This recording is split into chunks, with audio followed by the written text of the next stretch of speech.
Well, it's been almost 20 years ago now that my husband just left me.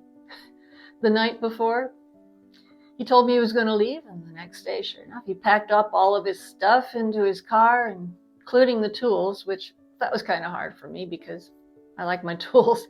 But he packed it all up and he was gone.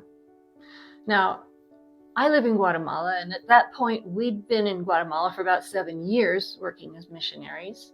And really, for several years, he'd been rather distant with me, but especially for that last year and a half before that, I could tell he didn't want to be with me. I could tell he wanted a different kind of a life, and it was really strained. A lot of stress was going on during that time. And so really, when he left at the beginning, it was kind of exhilarating because it's like, well, he doesn't want to be with me. And finally, I'm free and I can start a new life without him. So that's how I felt. And I watched him drive off with all of his stuff, and I even took pictures of it. And I remembered the date, called it my Independence Day, right? And it was easy to remember because it was only 2 days before my birthday. But yeah, I felt great right at the very beginning. I went out and bought myself a dog, a husky dog, crazy dog, but so sweet. I looked and found myself a different house to live in so that I could leave all those memories behind. And I was active in my church because that was what I did. I was active in the music in church and playing in the band and leading the choir and just stayed busy. And I really thought, yeah, life is good and we can just go on. But within a few months, reality started to set in, and I really started thinking about not just my situation right at the moment, but I got started thinking about my future. And I realized that really I had lost something, not so much thinking about losing him, because I didn't feel like I really had him anyway, but what I lost was the dream. I lost the hopes of the way things are supposed to be, right? That you get married until death do us part, and you get old together and retire together, and it just wasn't there anymore. And when I realized that that was my whole future ahead of me had changed. And I started seeing also that most of the relationships that I had at that point, I was working in this large church with lots of people, but we were so busy and those relationships weren't as deep as I thought they were. I really didn't have anybody to talk to about all this. And my relationships were all just very superficial. Even after I had left that church, I realized that those friends were more just acquaintances and not that deep. I also did have some relationships with people in our missions organization in the States, but I really hadn't gotten to know them that well, and I didn't have the confidence to go to them and tell them what had happened, that my husband had left. In fact, I was actually afraid to share that because I just didn't know what would happen. I was scared that I would be rejected or judged or maybe even blamed for what happened, and that it would do me harm if I shared that information. So I actually kept it quiet for quite a while, which turned out to be a big mistake because I found such support and such help from the ones that I talked to, and it ended up being a safe haven for me. And I found just compassion, but I didn't know that at the time. And so I just had kept it to myself, which really didn't help things. And I ended up having some financial problems as a result too, because my income did go down a little bit because of things related to all of it.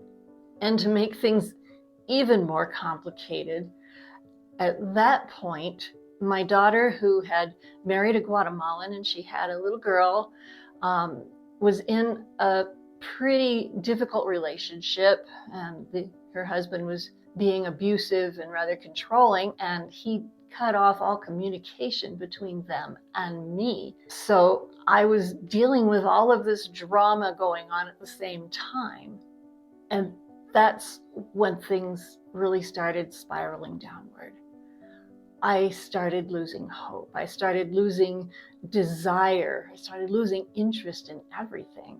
And I would find that I'd go through my routines, just day after day. I was giving music lessons during the day and working with the church and the band and the choir and all the stuff that I did. And what I would do is I'd come home like in the afternoon, walk in the door, lie down on the couch, stare at the ceiling for a few hours, really not think about much. Then I'd go to bed. I get up in the morning and maybe eat some breakfast or something and go off and do whatever it was that I had to do. And day after day, this was the routine. And I wasn't eating much. And I started losing a lot of weight. I got really thin. I had to keep taking my pants in so I could wear them. And I noticed that. But the weird thing was, I didn't care. I didn't care about anything. I didn't care about what I was doing. And I started recognizing the symptoms of classic depression. And I'm not a psychologist or anything, but I have looked into enough of that to recognize some of these things. And I knew that my attitude about it was getting kind of dangerous because I just plain didn't care. And I went from day after day just feeling numb to life and going through things because I'm a conscientious person. And so when I commit to something, I will do it, or else I'm too hard on myself for not doing it. And so, yeah, I follow through with things, but there was no heart. There was no real commitment with a reason to do anything that I was doing. And the weeks turned into months and things just weren't changing. And it got to the point where I really didn't want to live. Now, I wasn't going to take my own life because I knew that I didn't give myself life and I didn't feel like I had the right to take my own life, but I did want to die. I would pray to God to please take my life, to not let me live a long life, that I could just go whenever He wanted just to take me. And I really didn't have a reason to keep going. So how did things start to turn around? Well, it started with very small thoughts.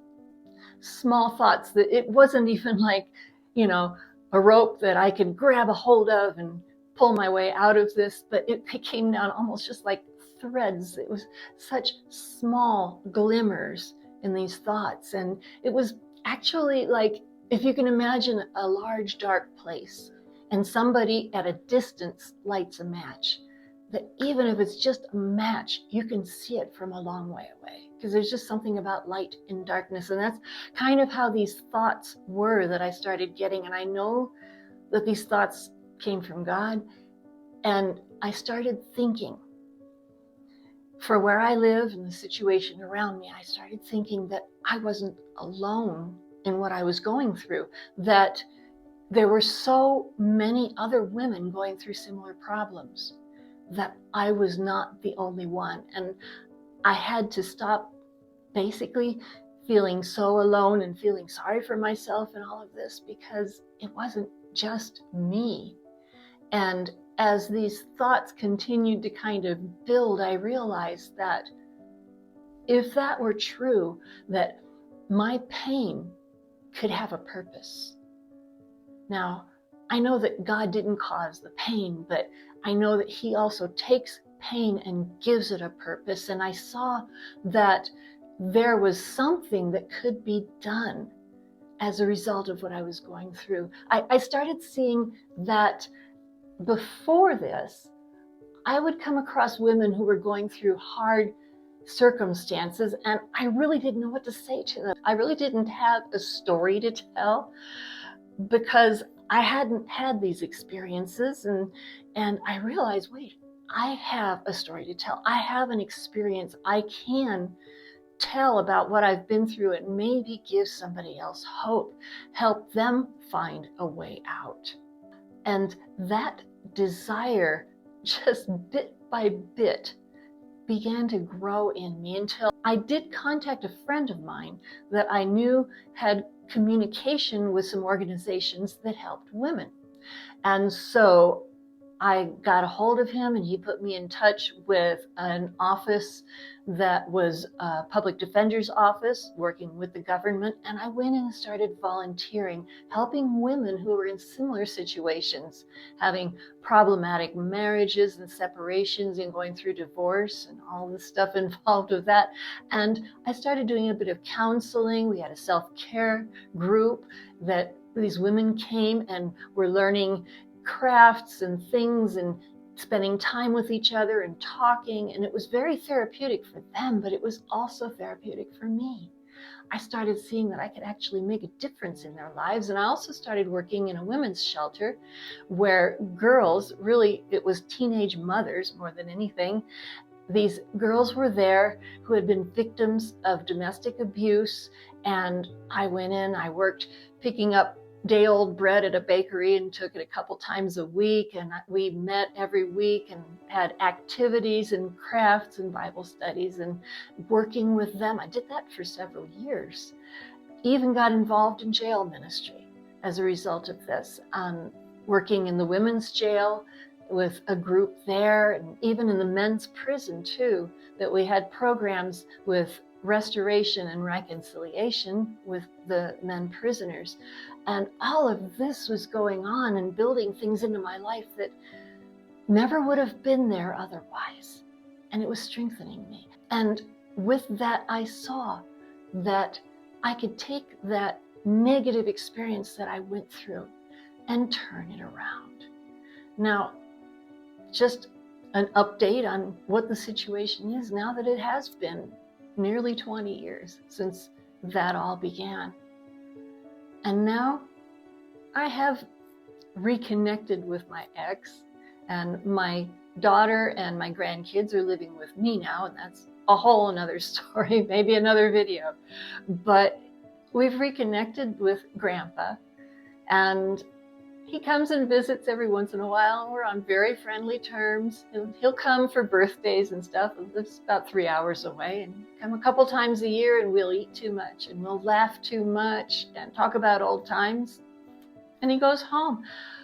I really couldn't ask for things to be any better. Now, I don't want him to come back. I don't want to live with him again or anything. I'm just so happy now with the way things have turned out that I couldn't have imagined it at the time, or especially while I was still with him. I couldn't have imagined the way that things would have come out. But it is peaceful now, and I can see that my pain ended up with a purpose. And I guess that's why I wanted to share this story, because our stories are powerful. Our stories are what we have that's our very own. And this story is mine, but I hope the purpose in this has been to maybe help you if you've been either going through a hard time, or if you know somebody is going through a hard time, to be able to share that there is hope and there is purpose. So I'm really grateful that you've taken the time to listen to my story, because it's been important to me to see what's happened, and I hope it can be helpful for you too. So thanks for watching, and if you want to stay in communication, then if you haven't subscribed to my channel, go ahead and do that, because my purpose here is just to encourage people, and you'll find a lot of that as you watch the videos. So thanks for watching. I'll see you in the next video.